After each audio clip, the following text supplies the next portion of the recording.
बिस्मिल्लाहिर्रहमानिर्रहीम। शुरा के नाम से जो बड़ा मेहरबान नहायत रहम करने वाला है।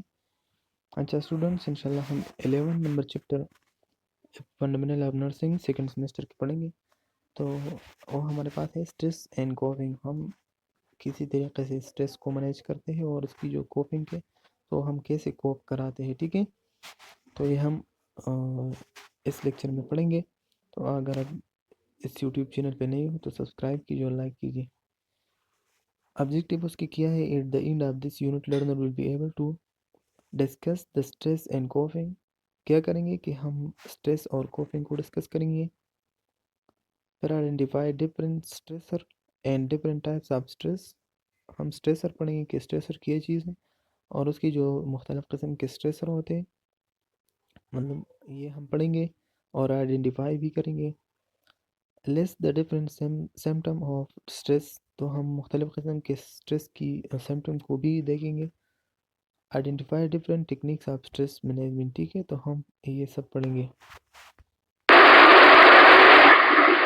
ओके, इस पिक्चर को देख के आप लोग क्या रिफ्लेक्ट हो रहा है आप लोग को?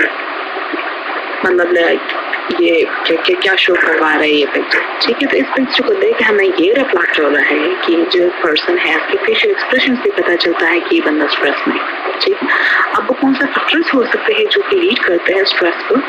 तो अगर किसी को कोई भी फैमिली प्रॉब्लम्स है तो वो आगे क्या है लीड करता है स्ट्रेस को? बिजनेस में कोई प्रॉब्लम है, हेल्थ कोई प्रॉब्लम है, खुद बीमार है, फैमिली में कोई बीमार है, ठीक है, स्लीप प्रॉब्लम है, कोई भी वर्क प्लेस प्रॉब्लम्स हैं, ठीक है। आप लोग एग्जाम्स है, जिस तरह जो भी आप लोग के एग्जाम्स होते हैं, ठीक है, तो आप लोग का स्लीप पैटर्न भी डिस्टर्ब होता है, आप लोग का ईटिंग पैटर्न भी डिस्टर्ब होता है, तो वो क्या है? स्ट्रेस है, ठीक है। तो ये सारे फैक्टर जो ना वो डिफरेंट हो सकते हैं, ये लीड करते हैं स्ट्रेस।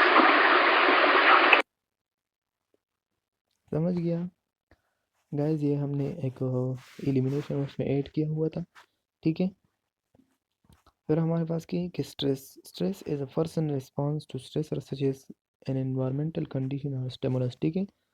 तो स्ट्रेसर हमारे पास मुख्तलिफ़ किस्म के इन्वायरमेंटल कंडीशन या ये स्टिमुलस की वजह से हो सकती है। फॉर एग्जांपल हम ले लें कि एग्ज़ाम है तो एग्ज़ाम की वजह से उसकी जो स्लीप पैटर्न हो गया और जो मतलब खाने का और इसी तरीके से ये सब चीज़ें क्या हो जाती है, डिस्टर्ब होती है किसी वजह से कि ये स्ट्रेस होती है, ठीक है, एग्ज़ाम की।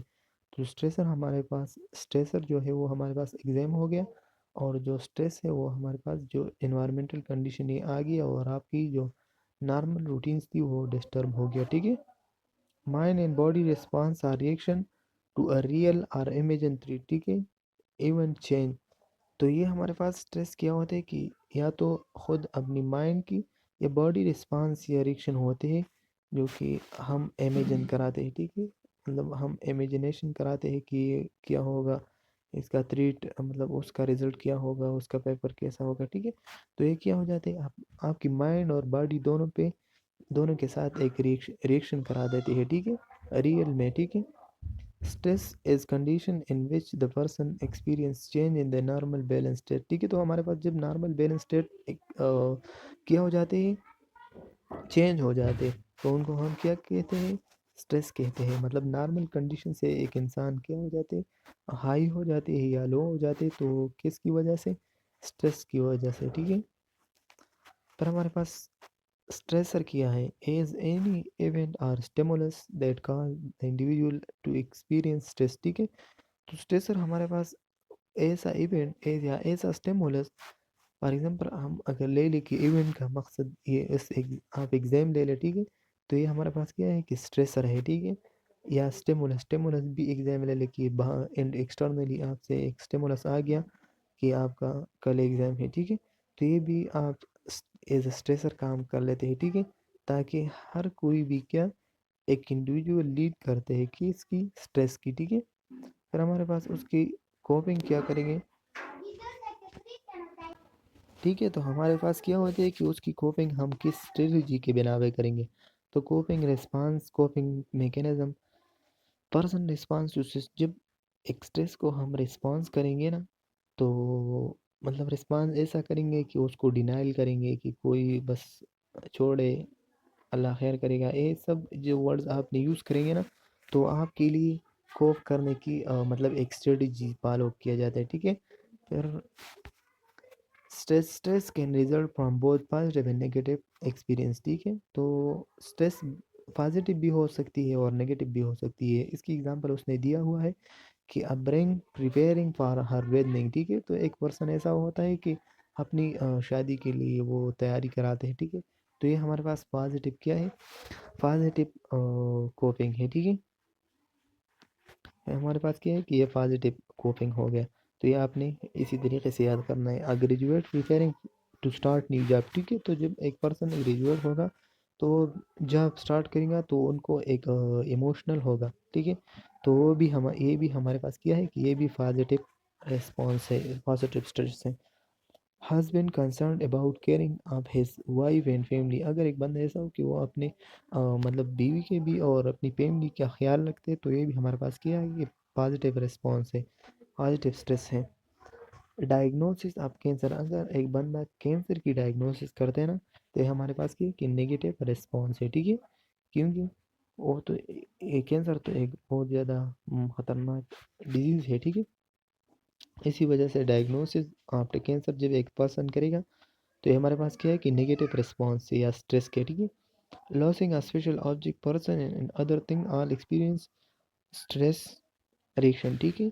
तो ये भी क्या हो जाती है कि जब एक पर्सन मतलब आपसे किस चीज़ को लॉस होने हो जा रहा है, ठीक है। तो ये भी क्या है कि ये हमारे पास नेगेटिव रिस्पॉन्स हो गया, ठीक है। तो ये आपने इसी तरीके से याद रखना है, ठीक है। फिर स्ट्रेस कोपिंग हम किसी तरीके से करेंगे। The cognitive and behavioural effort to manage specific internal demand, मतलब आप तो ये कोई भी स्ट्रेस आ जाए इंटरनल के थ्रू, फॉर एग्जांपल इन्फेक्शन हो गया, फीलिंग ऑफ डिप्रेशन हो गया, तो ये हमारे पास internal demand of the stress है, ठीक है। तो इसके लिए भी हम कोपिंग करेंगे। अगर एक्सटर्नल और इंटरनल दोनों स्ट्रेस हम पे आते हैं, मतलब इंटरनल इन्फेक्शन हो गया या फीलिंग ऑफ डिप्रेशन हो गया, और जो एक्सटर्नल डिमांड हो गया तो move to another city, death in family, अगर फैमिली में कोई डेथ होगा, या मतलब अब एक गाँव से मतलब हारी वगैरह शहर में जाते हैं ना, तो ये भी क्या है कि ये हमारे पास एक्सटर्नल डिमांड है, ठीक है। That are appraised exceeding the resources of a person, और इसकी वजह से इंसान की क्या हो जाती है, उसकी जो रिसोर्सेज होते हैं ना पर्सन की, वो उस पे जोर देता है, ठीक है। कि किसी तरीके से आपने बिहेवियरल और कॉग्निटिव रिस्पांस को कोप करना है, ठीक है। When a person face stress then the response of a person और river is a coping strategy, coping response and coping mechanism, ठीक है। फिर इसके लिए एक पर्सन क्या करेगा कि मुख्तलिफ किस्म के स्ट्रेसर को अप्लाई करेगा, मतलब स्ट्रेसर के मुख्तलिफ किस्म की कोपिंग अप्लाई करेगा, मतलब उसके लिए अलग स्ट्रेटजी होगा कि आप ऐसा करेंगे, कोई घूमने के लिए या सैर के लिए चला जाए, ठीक है। तो मुख्तलिफ किस्म के मैकेनिज्म हम स्ट्रेस की कोपिंग के लिए यूज़ करेंगे, ठीक है।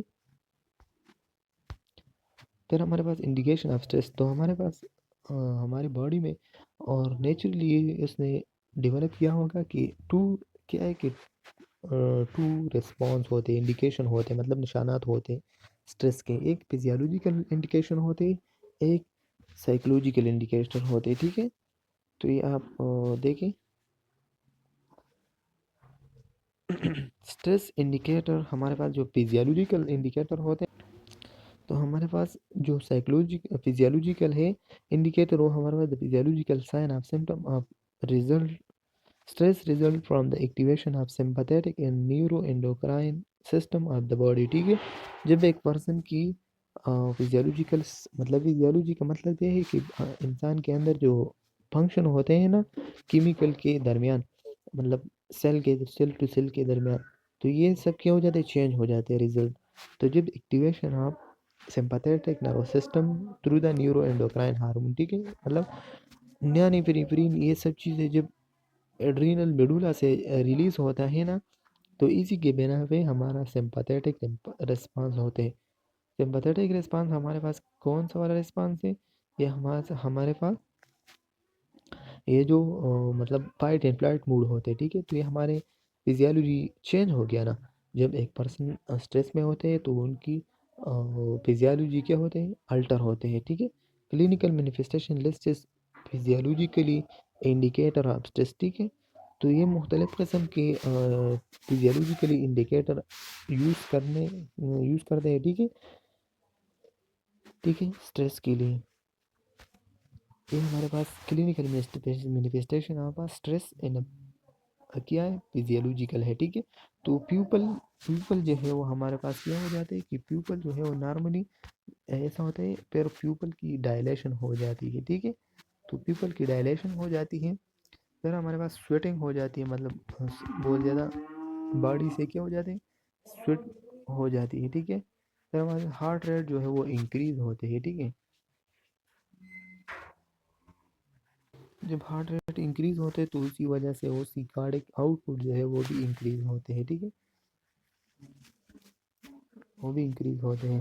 फिर हमारे पास क्या होता है कि स्किन इज पेल, मतलब वो येलो कलर का हो जाते हैं, जो because of the construction of the peripheral blood vessel. जो पेरिफेरल ब्लड वेसल होते हैं ना, तो वो कंस्ट्रिक्ट होते हैं। जब ये कंस्ट्रिक्ट होते हैं ना, तो इसी वजह से आपकी स्किन को भी ऐसा फेल सा नज़र आ जाएगा, ठीक है। वो किसी वजह से स्ट्रेस की वजह से, अगर आप स्ट्रेस बंदे को देखें या एंगर बंदे को देखें, तो उनकी जो लिप्स होते हैं ना वो नीली सा हो जाती है, ठीक है। इसका वजह ही यही है, ठीक है। ये क्लिनिकल मैनिफेस्टेशन होते हैं, जो क्लिनिकल साइन और सिम्टम होते हैं ना, ये हमारे पास ये है।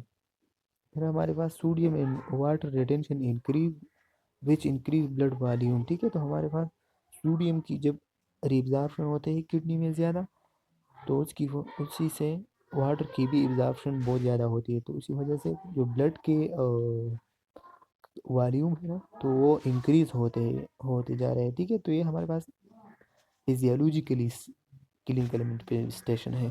फिर हमारे पास अदर जो फिजियोलॉजिकल इंडिकेटर है, तो rate and depth of respiration increase because of dilation of bronchiole. जब ब्रांक्यूल की डायलेशन होते हैं ना, तो रेस्पिरेशन रेट जो है वो हमारे पास क्या हो जाते हैं, हाई हो जाते हैं, ठीक है। तो ये भी आ जाती है physiological symptom. Urinary output decrease होती है, मतलब यूरिनरी आउटपुट इसीलिए डिक्रीज होती है कि सोडियम और वाटर की रिटेंशन ज़्यादा हो जाती है, ठीक है। तो ये आपने एक मैकेनिज्म याद करना है, ठीक है। फिर हमारे पास माउथ में भी ड्राई, माउथ इसीलिए ड्राई होता है कि सलेवा प्रोडक्शन सिंपैथेटिक रिस्पांस में नहीं होते, ठीक है। फिर हमारे पास पेरिस्टालिसिस ऑफ इंटेस्टाइन डिक्रीज। तो मैं आपको हर बात की क्या रैशनल बताती हूँ, ठीक है। मतलब बेस्ट ऑप्शन और ये यूज़ किया हुआ है, किसी लिए हुआ है, तो मैं आपको हर बात की रीज़न देता हूँ, ठीक है। तो पेरिस्टालिसिस ऑफ इंटेस्टाइन डिक्रीज, ठीक है। तो इंटेस्टाइन की जो पेरिस्टालिसिस होते हैं ना, तो वो डिक्रीज होते हैं, ठीक है। उसका वजह यही है कि मतलब कंस्ट्रक्शन होते हैं ना, तो पेरिस्टालिसिस इंटेस्टाइन की डिक्रीज इसीलिए होता है कि ब्लड की जो कंटेंट है वो ज़्यादा, मतलब कि ब्लड की प्रेशर ज़्यादा हो जाती है, और मतलब गैस डाइजेशन स्टॉप हो जाती है, इसीलिए पेरिस्टालिसिस भी स्टॉप होते हैं इंटेस्टाइन में, ठीक है। मसल टोन भी हमारे पास क्या हो जाते हैं, मसल टेंशन इंक्रीज होते हैं, मतलब वो ज़्यादा एनर्जी की प्रोडक्शन कर देते हैं, इसी वजह से मसल की टेंशन ज़्यादा हो जाती है, ठीक है। फिर हमारे पास जो दूसरा वाला था, जो हमने बताया कि ये हमारे पास क्या है कि ये सेकंड नंबर वाले हैं, और ये हमारे पास साइकोलॉजिकली इंडिकेटर है। तो साइकोलॉजिकल इंडिकेटर में हमारे पास एनजाइटी आ जाती है, फेयर आ जाती है, एंगर आ जाती है, डिप्रेशन आ जाती है, और अनकॉन्शियस ईगो मैकेनिज्म आ जाती है। तो ये सब हम आगे पढ़ेंगे इंशाल्लाह। फिर हमारे पास साइकोलॉजिकल इंडिकेटर क्या है, ठीक है। तो मतलब जो माइंड के अल्टरनेशन होते हैं ना, ब्रेन के अल्टरनेशन को हम साइकोलॉजिकल इंडिकेटर कहते हैं। काग्नेटिव इफेक्ट जब आ जाए तो उनको हम साइकोलॉजिकली इंडिकेटर कहते हैं। सबसे पहले उसमें है हमारे पास एंजाइटी। तो एंजाइटी क्या है, ठीक है, कॉमन रिएक्शन टू स्ट्रेस के लिए। जब कॉमन रिएक्शन स्ट्रेस मतलब के लिए होती है ना, तो वो क्या है, हमारे पास एंजाइटी है, ठीक है। A state of mental uneasiness, apprehension or a feeling of helplessness, ठीक है, related to an impending or anticipated unidentified threat to self or significant relationship, ठीक है। तो हमारे पास ये हमारे पास anticipated लॉस में आ जाती है, ठीक है। उसने बताया कि एंटीसिपेटेड लॉस, ठीक है, ये मैं आपको पॉइंट आउट करूँगा। तो ये क्या है कि हमारे पास क्या है, एंटीसिपेटेड लॉस होती है, मतलब एक पर्सन अपना माइंड जो है वो ऐसा फील कराते हैं कि हमारा अभी इसके बाद कोई हेल्प, हमको कोई भी पर्सन हमको हेल्प नहीं देते हैं, ठीक है। तो हम क्या करते हैं, एंजाइटी में चला जाते हैं, ठीक है। उसके फिर हमारे पास 4 लेवल होते हैं। एक हमारे पास है माइल्ड एंजाइटी, ठीक है। ये भी आप याद रखिए कि एंजाइटी के कितने लेवल होते हैं, तो हमारे पास 4 लेवल है, ठीक है। पहला जो है हमारे पास क्या है, माइल्ड एंजाइटी है, फिर मॉडरेट एंजाइटी है, फिर सेवेरिक है, और फिर पैनिक है, ठीक है। तो ये आप याद रखिए इसी तरीके से। फिर हमारे पास आते हैं सेकंड नंबर जो है हमारे पास पेयर आते हैं। तो पेयर होप को कहते हैं, और an emotion or feeling of apprehension aroused by impending seeming dangerous, ठीक है, पेन और अनदर परसीव थ्रेट, ठीक है। तो ये भी इंस्टीट्यूट में आया था, ये इसी तरीके से उसने कॉपी किया था और पेपर में डाला था, ठीक है। तो ये आप याद रखें कि जब एक पेयर क्या होते हैं, पेयर और एंजाइटी में फिर बाद में डिफरेंशिएशन भी आज है, मैं डिस्कस करूँगा। लेकिन फिर हमारे पास वो चीज़ आती है कि जब एक चीज़ आपके पास एक दफ़ा हुआ हो और फिर दोबारा जब आ जाए तो उनको पहले से पता हुआ है, ठीक है। फॉर एग्जांपल हम ले लें कि अगर हमने चूल्हे में क्या है कि हाथ पे आग, मतलब आग लगाई थी, ठीक है। फिर जब हम दोबारा उस चूल्हे के पास चले जाते हैं, मतलब और सिलेंडर से गैस जो है वो ऑन करेंगे, तो हमको पहले से प्यार होता है कि उससे दूर, मतलब क्या, दूर अपने आप को रखना है, ठीक है। क्योंकि वो क्या करते हैं, आग आग आपको डैमेज करा देते हैं, ठीक है। इसीलिए पहले से जब आपको परसेप्शन होती है कि आपने इसको इससे दूर अपने आप को रखना है, तो ये हमारे पास क्या होते हैं, पैर होते हैं, ठीक है। फिर हमारे पास एंजाइटी और फेयर में डिफरेंस है, ठीक है।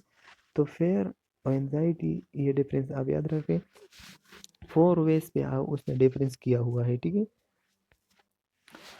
सबसे पहले जो है हमारे पास द सोर्स ऑफ एंजाइटी में नॉट बी आइडेंटिफाइड, ठीक है। तो हमारे पास एंजाइटी का सोर्स मालूम नहीं होता है कि ये किस वजह से होते हैं, ठीक है। लेकिन जो फेयर होते हैं उसकी आपको इमेजिनेशन हुआ होते हैं, ठीक है। क्योंकि फेयर आपको तब आते हैं जब एक दफ़ा आपके साथ एक इवेंट परफॉर्म किया हो, ठीक है।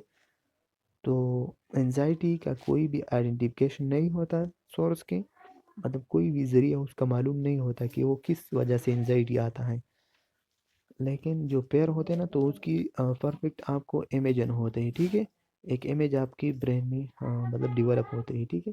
फिर उसके बाद हमारे पास anxiety is related to mainly future.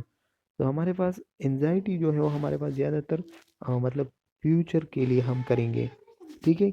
Anxiety में हम तब जाते हैं जब हमको मतलब मुस्तकबिल की कोई भी सोच हो, मतलब फिक्र हो, ठीक है। तो हम फिर एंजाइटी में चलते हैं टू एन एंटिसिपेटेड इवेंट, ठीक है।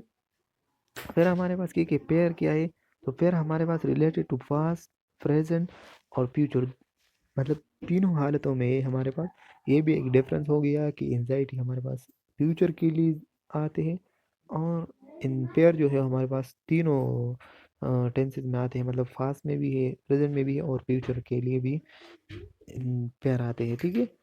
फिर एंजाइटी इज वेगस, हमारे पास एंजाइटी जो है वो हमारे पास वेगस टर्म है। तो वेगस का मतलब है कि बहुत ब्रॉड टर्म है, ठीक है। Where the pair is define, मतलब पेयर हम क्या है कि डिफाइन कराते हैं कि पेयर का वजह क्या है, ठीक है। एंजाइटी रिजल्ट फ्रॉम साइकोलॉजिकली और इमोशनल कन्फ्लिक्ट, ठीक है। तो एंजाइटी हम ज़्यादातर साइकोलॉजिकली और इमोशनल जो कन्फ्लिक्ट आपको अगर होते हैं ना, तो इसी वजह से एंजाइटी आपको लगती है, ठीक है। Pair result from a specific physical और साइकोलॉजिकल एंटिटी, ठीक है। तो हमारे पास ज़्यादातर जो एंजाइटी होते हैं ना, मतलब हम पेयर होते हैं वो रिजल्ट किसी के फिजिकली कोई चीज़ आपको नुकसान दिया हो, तो उसके बारे में आपको क्या होते हैं,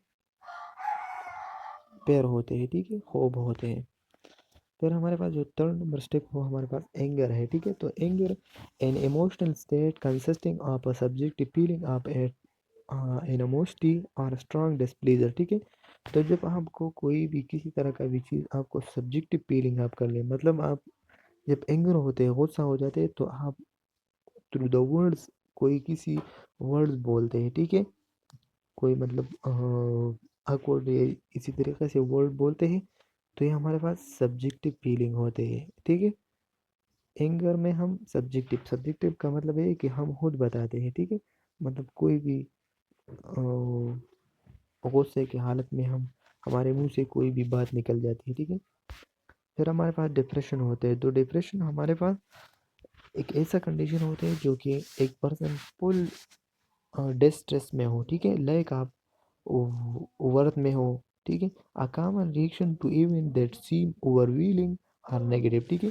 तो ये याद रखें कि हमारे पास डिप्रेशन जो है वो हमारे पास उमूमन ये नेगेटिव होते हैं, ठीक है। और ये an extreme feeling of sadness, despair, disjunction, lack of worth और impotence, ठीक है। तो जब एक पर्सन को अपनी लेक आप अपनी इज्जत को और दूसरों से क्या एक तन्हाई में अपने आप को खुश रखते हैं, तो हमारे पास क्या हो जाते हैं और ये अपने आप को खुद हाली हाली सा लगता है, ठीक है। तो ये क्या हो जाते हैं, डिप्रेशन में चले जाते हैं। फिर हमारे पास 5 नंबर जो स्टेप है साइकोलॉजिकल इंडिकेटर में, तो हमारे पास की अनकॉन्शियस ईगो मैकेनिज्म होते हैं। तो unconscious ego psychological adaptive mechanism are mental mechanism that develop as the personality attempt to defend itself, establish compromise among conflicting impulse and claim in attention, ठीक है। तो ये लास्ट वर्डिंग है, तो ये आप याद रखें कि हमारे पास अनकॉन्शियस ईगो मैकेनिज्म वो मैकेनिज्म है। मैं आपको एग्जांपल देता हूँ कि अगर आप एक चीज़ को देखते हैं कि वो रॉन्ग है, ठीक है। अगर एक पर्सन को देखते हैं कि ये पर्सन ये चीज़ रॉन्ग कर रहे हैं, ठीक है, और आप फिर भी अपने आप को कंप्रोमाइज रखते हैं कि अगर हमने बात बोली कि ये गलत काम कर रहे हैं, तो इसी वजह से हमारी जो एम्प्लॉयमेंट है, हमारी जो नौकरी है, उससे हमको रिटायरमेंट देते हैं। और उसके बावजूद आप अपने अंदर अंदर से अपने आप को कहते हैं कि गुस्सा भी आ जाते हैं, टेंशन भी आ जाते हैं, लेकिन आप मुंह पे वो बात नहीं करते, ठीक है। मतलब एग्जाम्पल तो समझ गया ना, कि एक पर्सन ऐसा हो कि आपको पता है कि ये गलत काम कर रहा है, ठीक है, लेकिन आप फिर भी नहीं बताते, क्योंकि या तो वो तुम्हारा दोस्त होगा कि वो हमसे खफा ना हो जाए, या अपनी एम्प्लॉयमेंट की फेयर की वजह से, होप की वजह से, ये मुख्तलिफ किस्म की वजह से हो सकती है, ठीक है। ठीक है, तो फिर हमारे पास कोपिंग पैटर्न क्या है, ठीक है। तो हम किसी तरीके से एक स्ट्रेस को कोप करने की कोशिश करेंगे, ठीक है। The cognitive and behavioural effort to manage specific external and internal demand that are appraise and exceeding the resources of the person, ठीक है। तो हमने पहले भी पढ़ा कि इंटरनल और एक्सटर्नल डिमांड होते हैं, ठीक है। इसी वजह से हमको स्ट्रेस में एक पर्सन मुब्तला होते, लेकिन उसको बिहेवियरल और कॉग्निटिव ये हम किसी तरीके से हम ट्रीट करेंगे। हम उनकी जो रिसोर्सेज होते हैं ना, तो वो ज़्यादा करने की कोशिश करेंगे। जब उनकी एक्सीडिंग करेंगे ना उसकी रिसोर्सेज में, तो उसकी डिमांड फुलफिल हो जाती है और फिर वो उसकी कोप हो जाती है, ठीक है। A nature or learn way of responding to a changing environment और स्पेसिफिक प्रॉब्लम सिचुएशन, ठीक है। तो हमारे पास उनकी जो स्पेसिफिक सिचुएशन और प्रॉब्लम होते हैं ना, तो उनको चेंज करने की कोशिश करूँगी, ठीक है। तो जब हम एक इन्वायरमेंट में वो कंफर्टेबल नहीं है, ठीक है, तो उनको क्या करना है, कंफर्टेबल इन्वायरमेंट में लेके जाना है, ठीक है। या कोई भी प्रॉब्लमेटिक सिचुएशन हो तो उससे भी उसको लेके जाना है, ठीक है। फिर हमारे पास टाइप्स ऑफ कोपिंग होते हैं। तो ये 7 टाइप्स ऑफ कोपिंग है, ठीक है।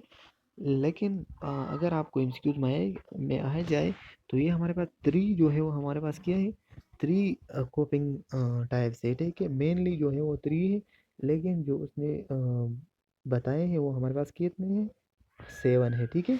कि आप याद रखें कि मेनली अगर आपको 3 ऑप्शन दिया गया हो और 7 नहीं दिया गया हो तो फिर 3 को टिक करना है। अगर आपको 7 भी दिया हो तो सिर्फ 7 को टिक करना है, ठीक है। तो 3 जो है हमारे पास सबसे पहले प्रॉब्लम फोकस कोपिंग है, दूसरा जो है हमारे पास इमोशनल फोकस कोपिंग है, और तीसरे जो है हमारे पास एडवांस कोपिंग है, लेकिन उसमें वो नहीं दिया हुआ है। लेकिन मैंने आपको जो 3 वाला ऑप्शन चूज़ करना था तो उसकी रीजंस दिया, ठीक है। ये 3 है, ठीक है। लेकिन आपने अगर 7 वाला ऑप्शन दिया हो तो 7 को चूज़ करें। थर्ड नंबर जो है हमारे पास long term coping strategy, short term coping strategy, adaptive coping, maladaptive coping, care giver burden. तो एक एक हम पढ़ेंगे, ठीक है। पर हमारे पास सबसे पहले जो है हमारे पास प्रॉब्लम फोकस कोपिंग होती है, ठीक है। तो refer to effort to improve a situation by making change or taking action, ठीक है। तो हमारे पास ये जो उसने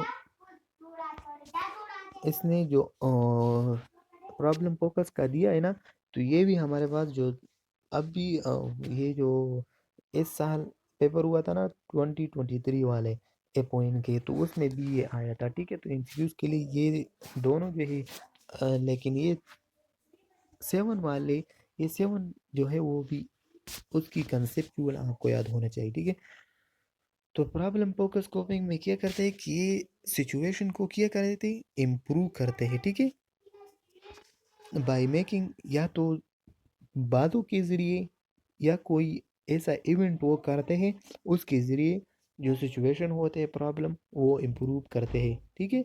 लेकिन इमोशनल फोकस कॉपिंग में क्या है, उसके अपोजिट है, ठीक है। देखें, मैं आपको डिफरेंस बताता हूँ, ठीक है।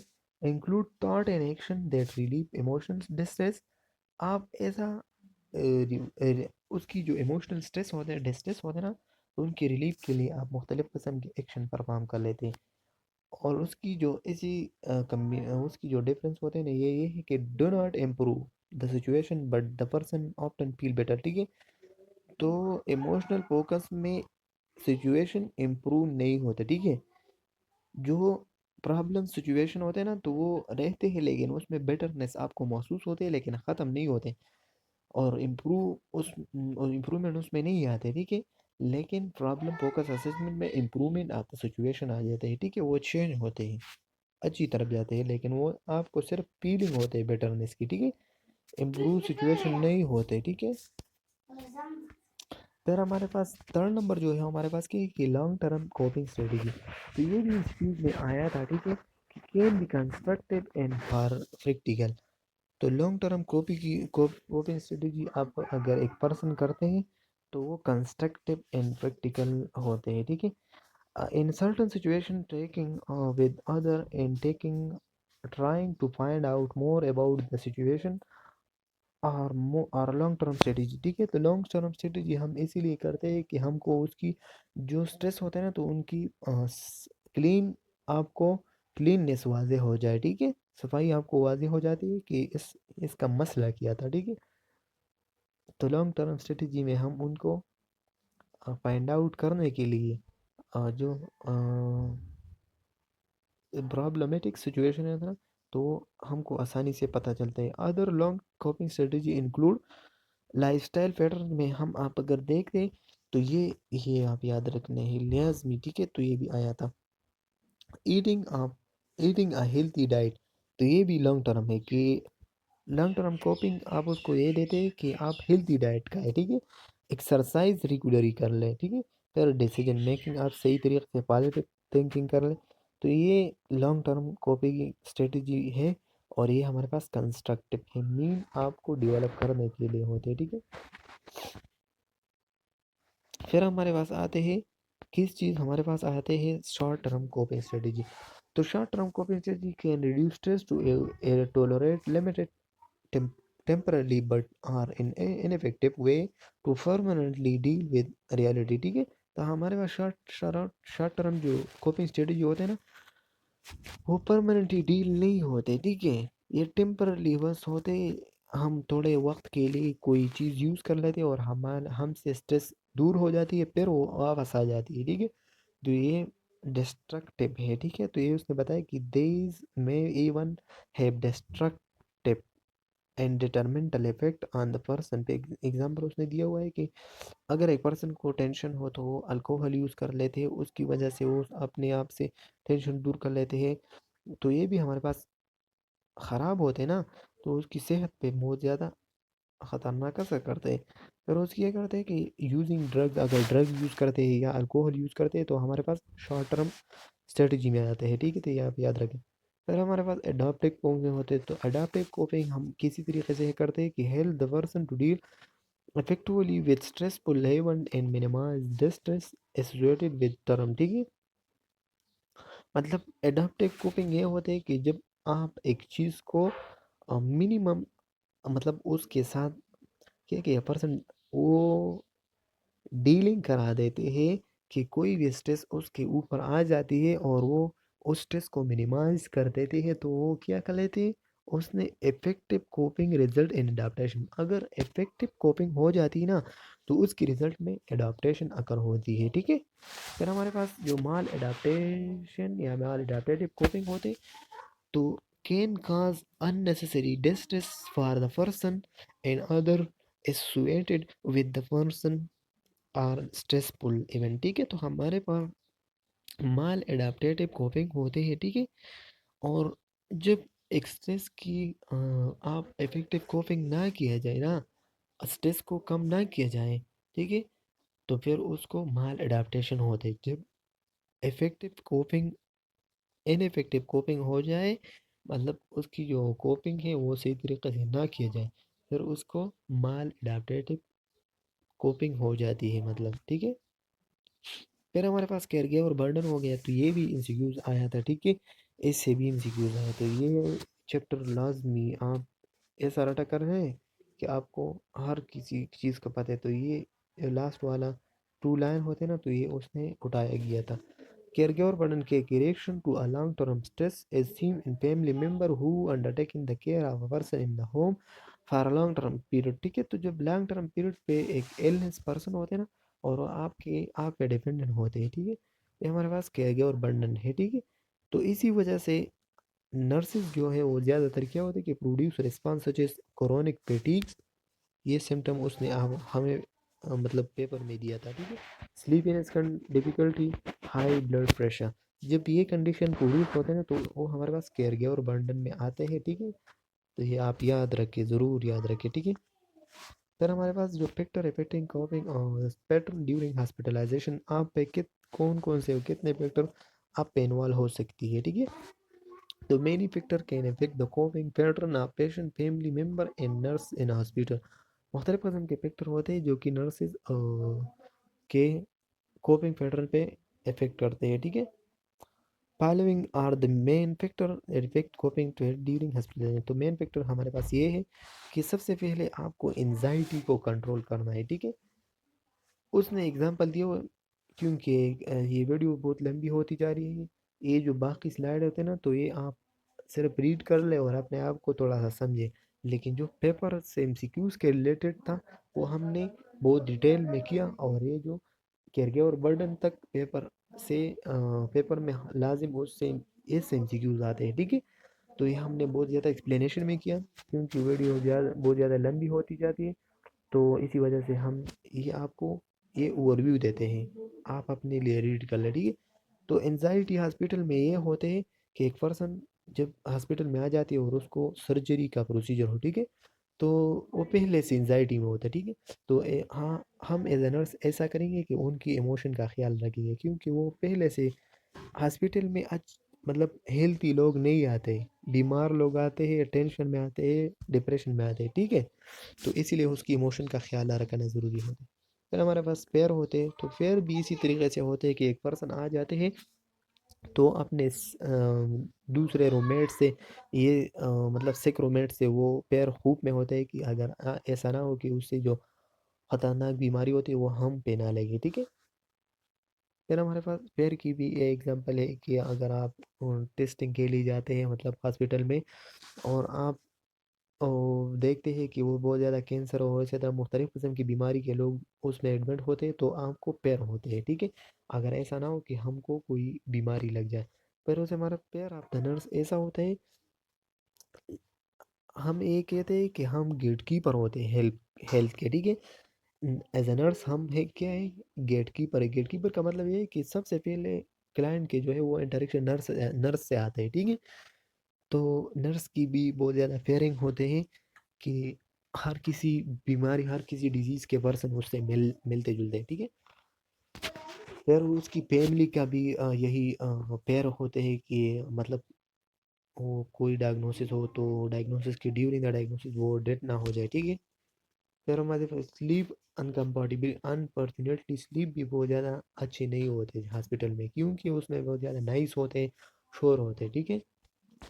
फिर हमारे पास आइसोलेशन फ्रॉम पेरेंट, अगर आप देखा जाए तो जब छोटे बच्चे होते हैं ना, तो वो जब दाखिल करते हैं मतलब शीशे वगैरह में, मिरर में, तो पेरेंट्स बहुत ज़्यादा पैर में होते हैं, ठीक है, टेंशन में होते हैं कि अगर हमारा बच्चे के साथ कोई कर ना जाए, ठीक है। तो ये भी बहुत ज़्यादा टेंशन में और पैर में होते हैं, ठीक है। चेंज इन न्यूट्रिशन, जब न्यूट्रिशन आप एक पेशेंट को मतलब देते हैं, तो फिर वो उसकी उसको खौफ होता है कि हम ये कैसे, अगर इमोबिलाइज्ड पेशेंट हो और वो उनको आप बहुत ज़्यादा डाइट देते हो ना, तो वो फिर डिफिकेशन के लिए कहाँ जाएगा, वो तो खुद नहीं जाते, तो वे इस पैर में होते, इसीलिए वो न्यूट्रिशन चेंज करते हैं, मतलब कम कर देते हैं। फिर हमारे इकोनॉमिक भी, हमारे पास इकोनॉमिक की वजह से भी हमको स्ट्रेस और इसी तरह पैर खूब आ जाते हैं, ठीक है। को अगर मालदार लोग होते हैं ना, तो वो आ जाते हैं, कोई भी पैर नहीं होते कि किसी मतलब कितने पैसों का ऑपरेशन होते। लेकिन जब लोअर टाइप मतलब ये जो गरीब लोग आते हैं ना, तो उनको ये इकोनॉमिक स्ट्रेस होते, ठीक है। सोशल कल्चर भी होते हैं कि मुख्तलिफ़ किस्म के दीन इस्लाम और इसी तरीके से उसकी प्राइवेसी पर्दे की भी बहुत ज़्यादा सोशल कल्चर स्ट्रेस होते हैं। फिर हमारे पास नर्सिंग मैनेजमेंट होते हैं, तो नर्सिंग मैनेजमेंट ये भी आप थोड़ा रीड कर लें, ठीक है। कि न असेसमेंट में हम उनको देखते हैं कि कोई भी किसी वजह से उसको स्ट्रेस हुआ है, ठीक है। असेसिंग करेंगे मुख्तलिफ़ किस्म से, फिर हम उसको डायग्नोसिस देंगे कि या तो आपकी जो अंदर हाइपोथायराइडिज्म है या डिसरिथमिया है, मतलब आप उसकी जो हार्ट रेट है वो सही तरीके से मतलब हार्ट बीट नहीं देते हैं, या डिसिप्निया है, उसकी ऑक्सीजन कोई भी मसला हो, ठीक है। फिर उनके साथ क्या करें, प्लानिंग उसके लिए करेंगे कि ये हम उनकी एक्सरसाइज रिकमेंडेड करेंगे, उनको अच्छी डाइट देंगे, उसको ये कहेंगे कि कोई सोच वगैरह ये ना करें। फिर हमारे पास उनको पे इम्प्लीमेंट करेंगे कि अपने डेली लाइफ में उसको एक्सरसाइज के लिए टाइम टेबल बनाए, ये सब चीज़ें, ठीक है। फिर हमारे पास क्या है कि फिर उसको ये इवाल्वेशन में देखेंगे कि वो जो हमने स्ट्रेटजी फॉलो किया था, वो उस पे कोई असर किया है कि नहीं किया है, ठीक है। फिर इसी तरीके से हम बर्न आउट वगैरह ये सब करेंगे, तो बर्न आउट ये हम एक्सप्लेन करते हैं, ठीक है। A complex syndrome of behaviour, तो बर्न आउट एक सिंड्रोम होता है, ठीक है। ज़्यादातर नर्सिंग में वो होते हैं। The nurse with burn out manifested physically and emotional depletion, तो नर्स ज़्यादातर क्या कराते हैं कि लॉन्ग टर्म के लिए वो मुख्तलिफ़ किस्म के पेशेंट से मिलते हैं, और उसकी जितनी भी डिपेंडेंसी होती है वो नर्स पे होती है, और नर्स इसी वजह से इमोशनल डिप्लीकेशन में चले जाते हैं, ठीक है। फिर वो negative attitude and self concept होते हैं, ठीक है। उसकी बर्न आउट में जो नर्स होते हैं, तो उसकी बहुत ज़्यादा इरिटेबल हो जाती है, ठीक है। फिर उसकी जो फीलिंग ऑफ हेल्पलेसनेस होते हैं ना, और होपलेसनेस होते हैं, ठीक है, फीलिंग होते हैं नर्स को, ठीक है। तो इसी वजह से फिर नर्स मैनेजमेंट करेंगे स्ट्रेस को, तो reduce step to produce stress for nurses, ठीक है। तो ये किसी तरीके से स्ट्रेस को कम करने की कोशिश करेंगे, तो प्लेन डेली रिलैक्सेशन प्रोग्राम उनको रिकमेंडेड करेंगे। फिर इस्टेब्लिश रेगुलर एक्सरसाइज प्रोग्राम उसको रिकमेंडेड करेंगे। और फिर learn to accept failure, failure को भी एक्सेप्ट करने हैं, ठीक है, क्योंकि ज़्यादातर फेलियर की वजह से उसको स्ट्रेस आते हैं। सिक काउंसलिंग करेंगे, सपोर्ट ईच अदर टीम्स करेंगे, और take time to relaxation time देंगे, ईट प्रॉपरली, उसको ईटिंग की टाइम टेबल बनाएंगे, लर्न समथिंग न्यू, लाजिम कोशिश करेंगे। और आप भी कोशिश करें कि हर दिन न्यू लर्निंग की कोशिश करें। और आप अगर केम नर्सिंग लेक्चर पे नए हो तो सब्सक्राइब कीजिए और लाइक कीजिए, ये हमारे लिए मोटिवेशन होती है। और हमने ए पॉइंट की जो फंडामेंटल ऑफ नर्सिंग है सेकंड सेमेस्टर के, तो हमने अल्हम्दुलिल्लाह इन किया। को आपने नहीं देखो हो तो आप अपना खुद की लॉस और तावन कर रहे हो, ठीक है। क्योंकि हमने तो पॉइंट टू पॉइंट इसीलिए आपको एक्सप्लेन किया हुआ है कि हमने बुक से भी, टीचर से भी, स्लाइड से भी, और दोस्तों से भी कुछ पॉइंट, और पेपर से भी हमने कुछ पॉइंट आपको पॉइंट आउट किया था। तो आप ये बहुत लाजमी है, ये ज़रूर देखें, ठीक है। ये सारा जो हमने कोर्स आपको अपलोड हुआ है ना के नर्सिंग लेक्चर अहमद पे, तो सब्सक्राइब कीजिए, लाइक कीजिए, ये हमारे लिए मोटिवेशन होती है। समझ गया। खुदा हाफिज़, अपना ख्याल रखिए।